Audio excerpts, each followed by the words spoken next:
Hello everyone, welcome to ಮನೆ ಅಡುಗೆ. ನಾನು ಸೌಂದರ್ಯ. ಇವತ್ತಿನ ವಿಡಿಯೋದಲ್ಲಿ ದೋಸೆ, ಚಪಾತಿ, ಅನ್ನ ಹಾಗೆ ಪೂರಿ ಯಾವುದ್ರ ಜೊತೆನಾದರೂ ತಿನ್ಬೋದು. ಅಷ್ಟು ರುಚಿಯಾಗಿರೋವಂಥ ಒಂದು ಕಾಂಬಿನೇಷನ್ ಆಗಿ ಮಾಡ್ಕೊಳ್ಳೋ ಅಂಥ ಮೊಟ್ಟೆ ಮಸಾಲ ರೆಸಿಪಿನ ತೋರಿಸ್ಕೊಡ್ತಾ ಇದ್ದೀನಿ. ಇದನ್ನು ಮಾಡೋದಕ್ಕೋಸ್ಕರ ನಾನಿಲ್ಲಿ ಒಂದು 4 ಮೊಟ್ಟೆನ ತಗೊಂಡಿದ್ದೀನಿ. ಮೊಟ್ಟೆನ ಈ ರೀತಿಯಾಗಿ ಲೈಟಾಗಿ ಮೇಲ್ಗಡೆ ಕಟ್ ಮಾಡ್ಕೊಳ್ಬೇಕು. ಒಳಗಡೆ ಭಂಡಾರ ಅನ್ನೋದು ಒಡೆದೋಗ್ಬಾರ್ದು. ಆ ರೀತಿಲಿ ನಿಧಾನವಾಗಿ ಕಟ್ ಮಾಡಿಕೊಂಡು ಭಂಡಾರನ ಸಪ್ರೇಟಾಗಿ ಎತ್ತಿ ಇಟ್ಕೊಳ್ಬೇಕಾಗುತ್ತೆ. ಎಲ್ಲ ಮೊಟ್ಟೆಗಳನ್ನು ಕೂಡ ಸೇಮ್ ಇದೇ ರೀತಿಯಾಗಿ ಮಾಡ್ಕೊಳ್ಳಿ. ನೋಡಿ, ಈ ರೀತಿಯಾಗಿ ಮಾಡ್ಕೊಂಡಿದ್ದಾದ್ಮೇಲೆ ಆ ಎಗ್ಗಲ್ಲಿ ಬಿಳಿ ಭಾಗ ಏನು ಬರುತ್ತೆ ಅದನ್ನು ನಾವು ಈ ರೀತಿಯಾಗಿ ಕಟ್ ಮಾಡ್ಕೊಳ್ಬೇಕಾಗುತ್ತೆ. ನಿಮಗೆ ಯಾವ ಸೈಜಲ್ಲಿ ಬೇಕು ನೋಡಿ ಮಾಡ್ಕೊಳ್ಳಿ. ದೊಡ್ಡದಾಗಿದ್ದರೆ ನೋಡೋದಕ್ಕೂ ಚೆನ್ನಾಗಿರುತ್ತೆ, ಹಾಗೆ ತಿನ್ನೋದಕ್ಕೂ ಕೂಡ. ನೋಡಿ, ಇದೇ ರೀತಿಯಾಗಿ ಎಲ್ಲ ಮೊಟ್ಟೆಗಳನ್ನು ಕೂಡ ಕಟ್ ಮಾಡಿ ಸಪ್ರೇಟಾಗಿ ಎತ್ತಿಟ್ಕೊಳ್ಬೇಕು. ನಂತರ ಇಲ್ಲಿ ಒಂದು ಕಡಾಯಿಗೆ 1/4 ಕಪ್ಪಷ್ಟು ಎಣ್ಣೆನ ಹಾಕ್ಕೊಳ್ಬೇಕಾಗುತ್ತೆ.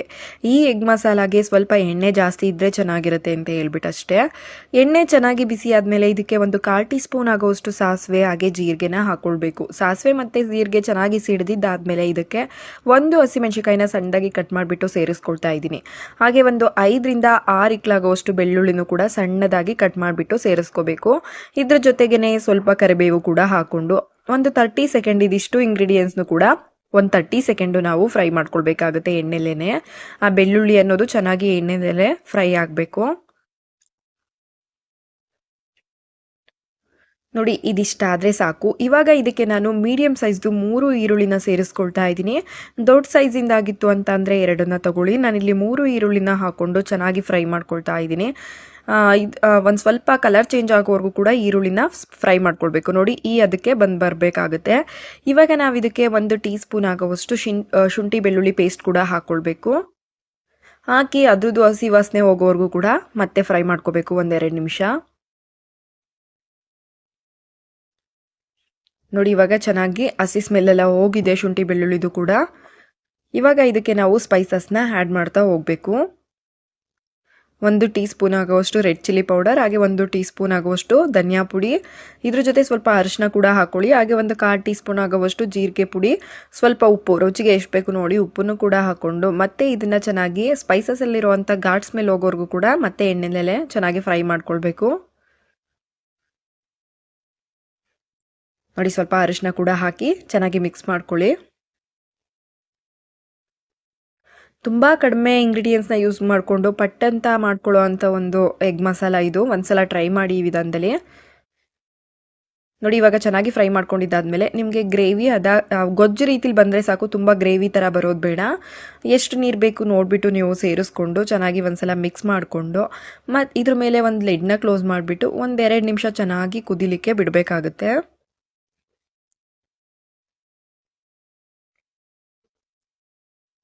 1-2 ನಿಮಿಷ ಮೀಡಿಯಮ್ ಊರಲ್ಲಿ ಇಟ್ಬಿಟ್ಟು ಕುದಿಸ್ಕೊಳ್ಬೇಕು.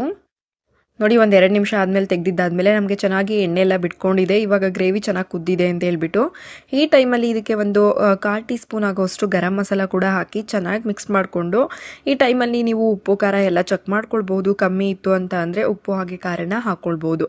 ನೋಡಿ, ಇವಾಗ ಇದಕ್ಕೆ ಕಟ್ ಮಾಡ್ಕೊಂಡಿರುವಂಥ ಆ ಎಗ್ದು ಬಿಳಿ ಭಾಗ ಏನಿರುತ್ತೆ ಅದನ್ನು ಸೇರಿಸ್ಕೊಳ್ತಾ ಇದ್ದೀನಿ. ಹಾಕ್ಕೊಂಡು ನಿಧಾನವಾಗಿ ಮಿಕ್ಸ್ ಮಾಡ್ಕೊಳ್ಬೇಕು. ಚೆನ್ನಾಗಿ ಒಂದ್ಸಲ ಈ ರೀತಿಯಾಗಿ ಮಿಕ್ಸ್ ಮಾಡ್ಕೊಂಡಿದ್ದಾದ್ಮೇಲೆ ಮತ್ತೆ ಲಿಡ್ನ ಕ್ಲೋಸ್ ಮಾಡಿಬಿಟ್ಟು 1 ನಿಮಿಷ ಕುದಿಸ್ಕೊಳ್ಬೇಕಾಗತ್ತೆ, ಬೇಯಿಸ್ಕೊಳ್ಬೇಕು.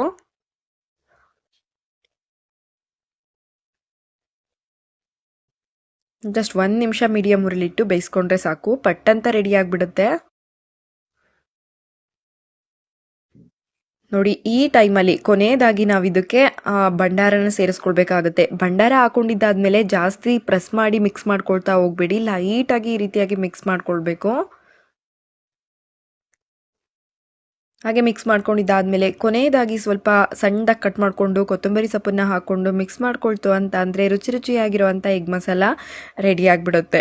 ದೋಸೆ, ಚಪಾತಿ, ಪೂರಿ, ಅನ್ನ ಎಲ್ಲದಕ್ಕೂ ಕೂಡ ಸೂಪರ್ ಆಗಿರುತ್ತೆ. ಒಂದ್ಸಲ ಈ ವಿಧಾನದಲ್ಲಿ ಟ್ರೈ ಮಾಡಿ. ಹಾಗೆ ಹೇಗೆ ಬಂತು ಅಂತ ಹೇಳ್ಬಿಟ್ಟು ಕಮೆಂಟ್ ಸೆಕ್ಷನಲ್ಲಿ ಕಮೆಂಟ್ ಮಾಡೋದನ್ನ ಮರಿಬೇಡಿ. ಈ ರೆಸಿಪಿ ನಿಮ್ಗೆ ಇಷ್ಟ ಆದರೆ ಲೈಕ್, ಶೇರ್, ಕಮೆಂಟ್ ಮಾಡಿ. ಹಾಗೆ ಇನ್ನೂ ನನ್ನ ಚಾನಲ್ನ ಸಬ್ಸ್ಕ್ರೈಬ್ ಮಾಡದೆ ವಿಡಿಯೋ ನೋಡ್ತಾ ಇದ್ದೀರಾ, ಪ್ಲೀಸ್ ಸಬ್ಸ್ಕ್ರೈಬ್ ಮಾಡ್ಕೊಳ್ಳಿ. Thank you for watching.